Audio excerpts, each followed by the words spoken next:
Za'Zell Preston was born on September 5, 1985, in the state of California, USA. Za'Zell was one of 5 children in the family.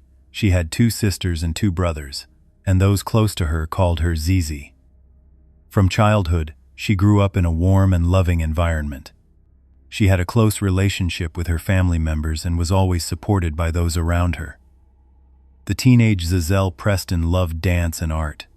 She wanted to become a ballerina in the future and expand her career in the arts. She also enjoyed fashion, liked to follow global trends, and her favorite color was pink. Za'Zell first experienced love when she was in high school and, during this time, became pregnant unintentionally. She was 17, and when she found out she was pregnant, she knew that at such a young age, she would have to give up her own dreams and desires to care for her child. After high school, Za'Zell set aside her plans for higher education. She gave birth to her daughter in 2002 and dedicated all her time to this child. She stayed with her boyfriend for the next 6 years, until 2008, and in their last year together, they had another daughter. For unknown reasons, Za'Zell and her boyfriend ended their relationship in 2008, and Za'Zell took on the full responsibility of her 2 daughters. She was no more than 23 years old, yet she made sure her daughters wanted for nothing. She was a hardworking person, used the opportunities before her for advancement, and most importantly, loved her 2 children more than anyone else. Za'Zell had a beautiful face, and because of this, she received many offers for photography and modeling. After accepting a few projects, she met several artists, and thus modeling became Za'Zell Preston's main profession. She also earned good money and, in short, had no problem raising her children. In 2008, when Za'Zell was 23 years old, she met a 27-year-old man named William Wallace, and the two quickly fell, in the truest sense of the word, in love. William worshipped Za'Zell, and Za'Zell loved everything about William. However, she knew well that to start a serious relationship, she had to consider her daughter's circumstances. She had no desire to enter a relationship with a man who would not accept her and her children's situation. William Wallace, however, seemed to have no problem with Za'Zell's daughters and was even willing to be their stepfather in the future. In short, everything seemed idyllic, and Za'Zell thought things were going to work out in the best way possible until she introduced William to her family. Za'Zell's family, unlike her, did not like William at all. They told her something was off, that it was clear this guy had some issues. His behaviors didn't seem healthy, and he might hurt her, and they were truly right. Za'Zell was so in love and infatuated with William that she didn't see any of these behaviors. William had a very big problem, and that was his controlling behavior. He wanted to control every single moment of Za'Zell's life. In his view, Za'Zell should spend all her free time with him, never go out alone, not make time for any friend or acquaintance other than William, not wear beautiful clothes when she went somewhere alone, not wear makeup, not take care of herself, and make William the center of all her actions. William wanted to be Za'Zell's world, to encompass her everything, and to erase the definition of freedom from her life. He had a severely deceitful behavior, was manipulative, and enjoyed playing with other people's lives. He had influenced Za'Zell's life so much that with his words, he could convince this woman of any truth or lie. For example, during their relationship, William cheated on Za'Zell many times, but with his words and controlling behavior, he portrayed the situation as if it were the fault of the woman with whom he had cheated on Za'Zell. It didn't matter where Za'Zell went, what she had left the house for, why she had gone out. Whatever her reason, William would send her hundreds of messages and interrogate her. It was enough for this woman to be a few minutes late, or rather, a few minutes later than the time William had determined was late, for him to send a barrage of messages, threaten, call, and move heaven and earth until Za'Zell returned. He was extremely jealous, always paranoid that Za'Zell was cheating on him, and all this while he himself was the real cheater. This man's controlling behaviors were initially limited to what I have mentioned, but over time, physical abuse was added to them. William Wallace physically assaulted Za'Zell time and time again, and these beatings became worse with each instance. The domestic violence reached a point where Za'Zell's family members noticed wounds and bruises on her body and officially begged her to leave William. But Za'Zell loved William. An issue with domestic violence that many of us may not understand is the psychological and emotional pressure of the situation. Many times we see people blaming victims of domestic violence, saying, "Why didn't they leave the person? Why did they continue to be a victim? Why did they want to be abused?" In most cases of domestic violence, the victim is abused by someone they love and who is dear to them, someone to whom they have a strong emotional dependency in the first place, who is considered part of their family, and for all these reasons, even accepting that they are a victim is difficult for them. Many victims of domestic violence not only don't want to accept they are victims, but they genuinely don't know that the conditions they are living in are wrong. In short, after a few years of being in a relationship, Za'Zell and William officially got married and had a celebration. At the wedding reception, while Za'Zell was wearing her white wedding dress, William Wallace beat his wife, and by beating, I don't just mean a slap or a kick. William targeted Za'Zell's head and punched her so hard in the head that she lost consciousness. Over time, the situation had become so bad that even the neighbors could hear the couple's fights, but no one reported it to the police because they thought it wasn't their business. As the domestic violence intensified, Za'Zell asked her family for help a few times and finally decided to legally file a complaint against William. Za'Zell Preston still loved William, but she cared more about her children's situation than her own, and didn't want her 3- and 9-year-old daughters to spend every day fearing that their mother might not survive William's beatings. Based on the evidence and Za'Zell's complaint, the court judge issued a prison sentence for William, and this man was imprisoned in early 2011. While he was incarcerated, Za'Zell would visit him, and although she was the one who had filed the complaint in the first place, she still didn't end the relationship. Because William played the victim from inside the prison, saying he had changed, had become a better person, had found God, had converted to Christianity, now had Christ with him, had become a better person, and so on. That is, the man had a significant influence on Za'Zell, even from inside prison. Also, while William was imprisoned, Za'Zell realized she was pregnant with his child. William Wallace was released and returned to prison several times. Each time he said he had changed, but he would still beat Za'Zell. At this time, Za'Zell was pregnant, and William always beat her. Once, Za'Zell's grandmother found this woman bloody and beaten on the bathroom floor, with a 5-month-old fetus in her womb. In 2011, Za'Zell enrolled in a domestic violence counseling program at a college to study.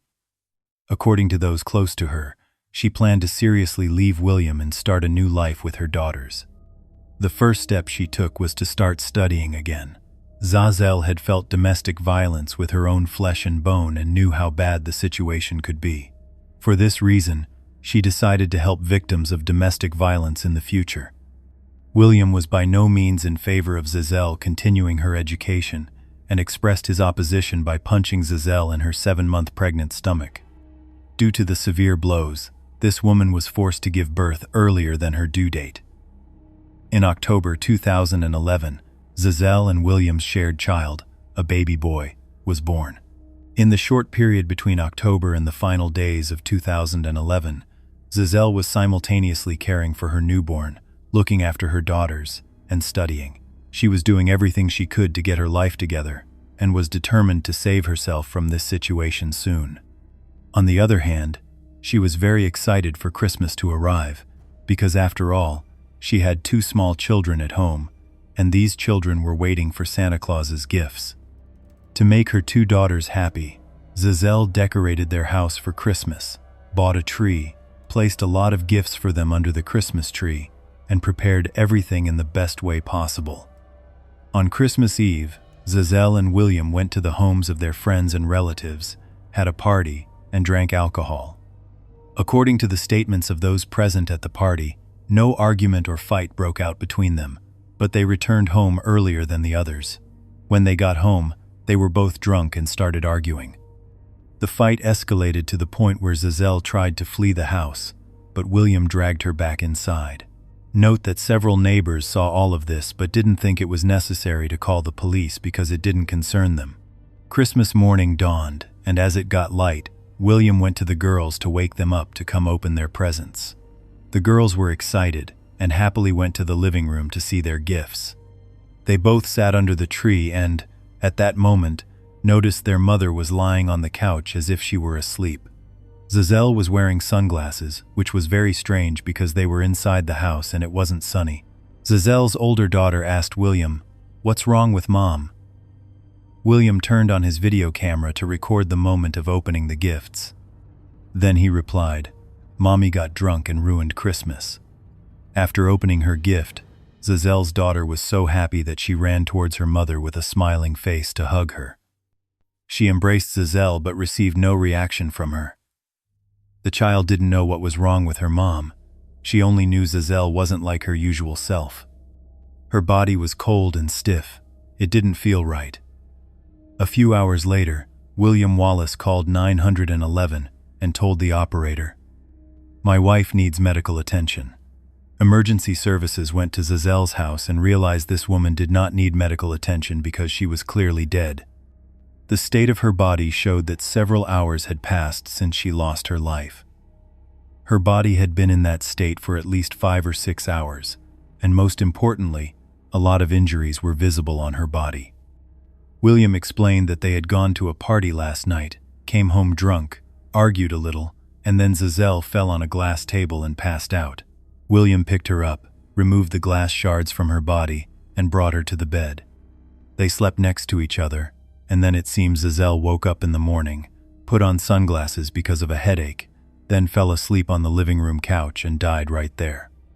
But the injuries on Za'Zell's body were much more severe than what would be caused by falling on a glass table. Fresh and deep wounds were visible on the body. Dozens of bruises were formed on every spot of Za'Zell's skin. There were cuts from glass, marks from fists, nails, and kicks. There were drag marks on Za'Zell's legs, as if someone had forcibly dragged this woman from one place to another while beating her. Also, punch marks on the wall and traces of blood were clearly visible throughout the house. It was obvious someone had tried to clean them, but with a little inspection, traces of blood could be found from the kitchen floor to the bedroom wall. William Wallace had a history of being imprisoned several times for domestic violence and abusing Za'Zell, all of which had occurred in the past year. Za'Zell's body was also found in a state that clearly showed she had been beaten and murdered. I don't know how he thought to himself that if he called 911 and lied, he could get away with such a huge crime. How could the man who claimed to love Za'Zell use 2 little girls to concoct a lie that not even a 9-year-old child would believe? According to police reports, hours had passed since the death. This means William brought Za'Zell's lifeless body to the living room, put sunglasses on her eyes so the children wouldn't notice she wasn't alive, woke up Za'Zell's 9- and 3-year-old daughters, and then filmed them next to their mother's corpse. The children were happy about Christmas and their gifts, oblivious to the fact that their murdered mother's body was lying next to the Christmas tree, and the murderer was filming them. The killer pretends their mother is a thoughtless person who is now asleep. The killer says, "Mommy ruined Christmas." How are these children supposed to cope with the memories of Christmas 2011 or any other year? Because the lie was so obvious, no one believed William's story, and immediately after the police arrived, the man was arrested. Nearly a decade passed from William's arrest in 2011 until his first trial was held, and William Wallace spent all these 9 years in prison because he was not allowed bail. In early 2021, William's trial was held, and I haven't stated the reason for such a large time gap between the arrest and the trial, but I think one of the reasons was that they were waiting for Za'Zell's older daughter to reach the legal age so she could testify in court about what happened that day, or at least reach an age where she could speak to the judiciary about Christmas 2011. Za'Zell's older daughter, who was 18 years old at the time of the trial, testified before the judge that on Christmas Eve 2011, William and her mother argued. Both were drunk, and during the fight, her mother fell on a glass table. Za'Zell did not lose consciousness, but the broken glass had wounded her body. William asked his stepdaughter to take her mother's hand, help her, and take her to the bathroom. When the 9-year-old child put her mother, in that wounded and beaten state, on the bed, William told her to remove the glass shards from Za'Zell's body, and then the two of them took Za'Zell towards the bathroom to clean her wounds. Za'Zell's daughter said in court that as they were taking her mother towards the bathroom, William let go of Za'Zell's body, and the woman fell to the ground. A 9-year-old child certainly couldn't hold up a grown woman on her own. As she fell, Za'Zell's head hit the stone toilet. Her daughter said in court that she thinks this was the main blow that led to her mother's death. However, Za'Zell was still alive after this blow. Her daughter said the injuries on her mother's body were very numerous and severe. The signs of violence and beating were more evident than ever before, and this time, any sane person would know the victim was going to suffer irreparable harm, and William knew this well. He saw Za'Zell's physical condition and yet did not call emergency services to save her. In court, William Wallace was convicted of 1 count of second-degree murder and received a sentence of 15 years to life in prison, with the possibility of parole after 15 years, of which he had already served about 9 years.